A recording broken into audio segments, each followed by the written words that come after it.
अस्सलाम वालेकुम। मैं हूं फैसल तारिर। आज 6 अप्रैल बरोज एतवार आजम सवाती ने जी कुरान उठाकर बड़े बड़ों को बेनकाब कर दिया है। पिछले कई दिनों से आजम सवाती पर मुसलसल तनकीद हो रही थी।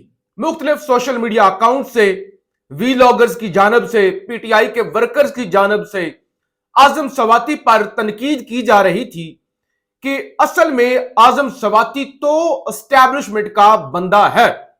मैंने आपको बताया था कि आजम सवाती की खान के लिए बेशुमार कुर्बानियां हैं।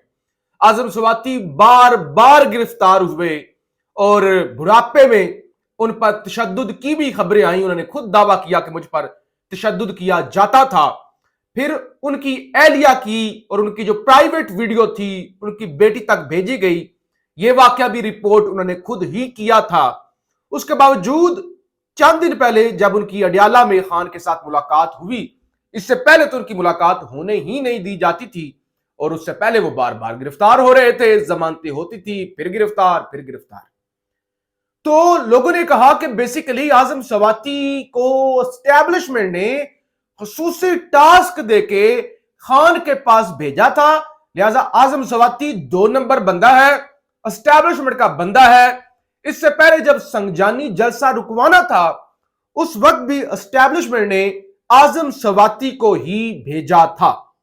अब मुसलसल तनकीद हो रही थी आजम सवाती पर। हालांकि आजम सवाती इतनी दफा गिरफ्तार हुए, बुढ़ापे के अंदर, पार्टी उसके बावजूद नहीं छोड़ी।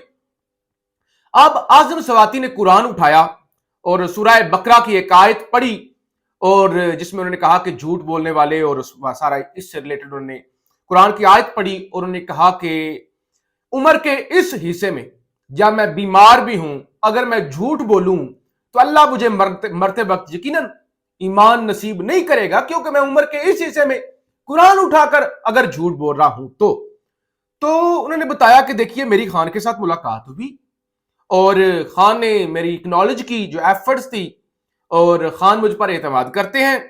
और उन्होंने बताया कि 2022 के अंदर भी जब रजीम चेंज हो गया और उसके बाद फौज की क़यादत भी तब्दील हो गई, तो इमरान खान ने मुझे टास्क दिया था कि हमें एस्टैब्लिशमेंट के साथ बातचीत करनी चाहिए, बातचीत से हल निकालना चाहिए। और उन्होंने कहा कि उस वक्त मैंने आर्मी चीफ के उस्ताद, करीबी साथी की मावनत ली। मैंने डॉक्टर आरफ अलवी जो कि उस वक्त सदर थे, उनके जरिए भी आर्मी चीफ से बात करने की कोशिश की। मैंने एक टीवी एंकर, मैं उनका नाम नहीं लूंगा, एक टीवी एंकर के जरिए भी आर्मी चीफ तक पहुंचने की कोशिश की। कुछ दीगर चैनल भी इस्तेमाल किए, लेकिन मुझे कामयाबी नहीं मिली।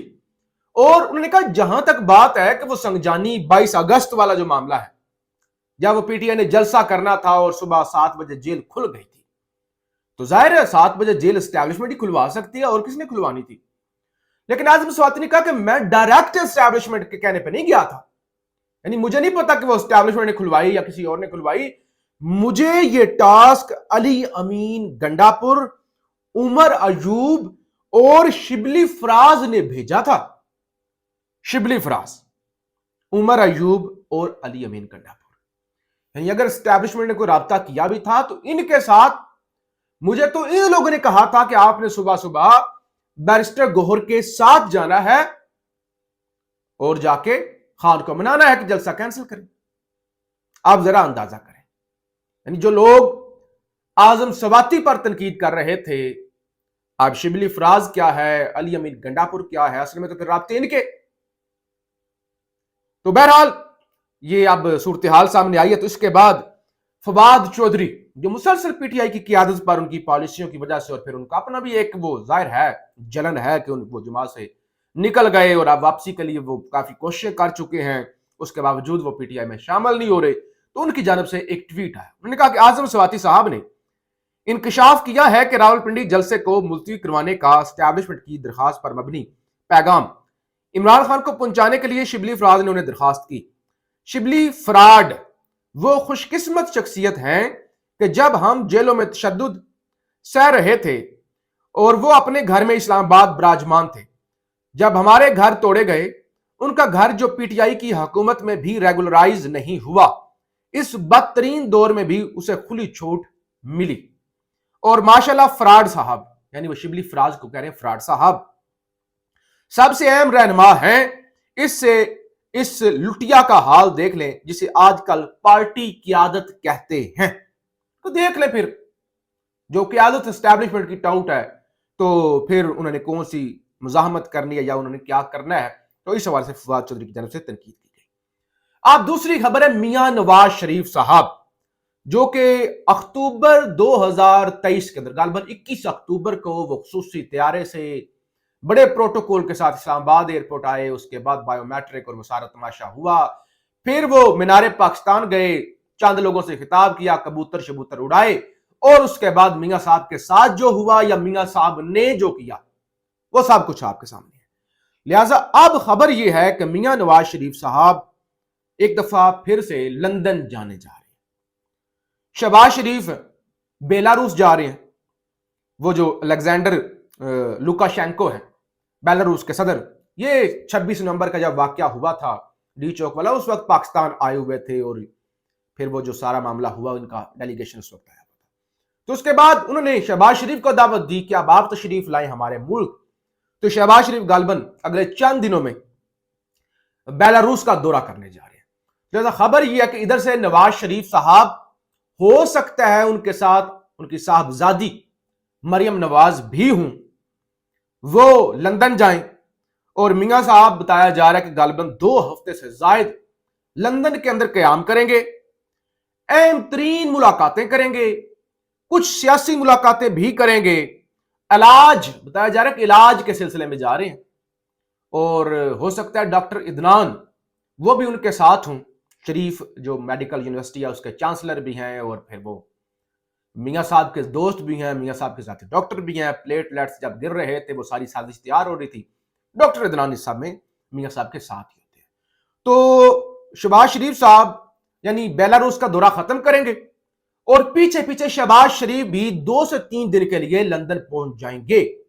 हो सकता है वो भाई की मुलाकातों पर नजर रखने के लिए या दोनों मिलकर कोई वहां पे लंदन जाके ऐसा कौन सा मनसूबा या लंदन प्लान नया कोई प्लान तैयार हो रहा है जो लंदन के अंदर ही होना, इधर नहीं हो सकता।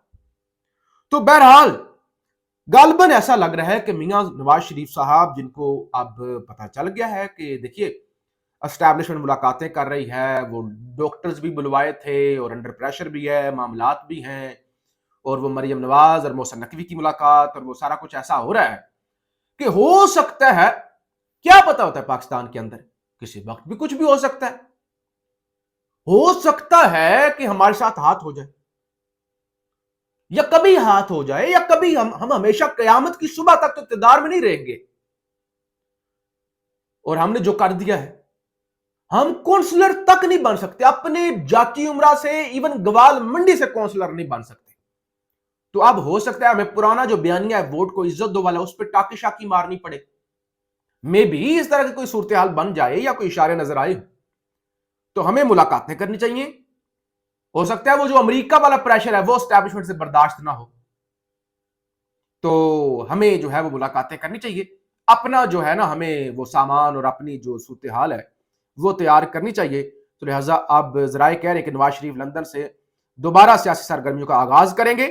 इस मौका पर कई अहम सियासी रहनुमाओं से मुलाकातें भी करेंगे, कई अहम रहनुमाओं से।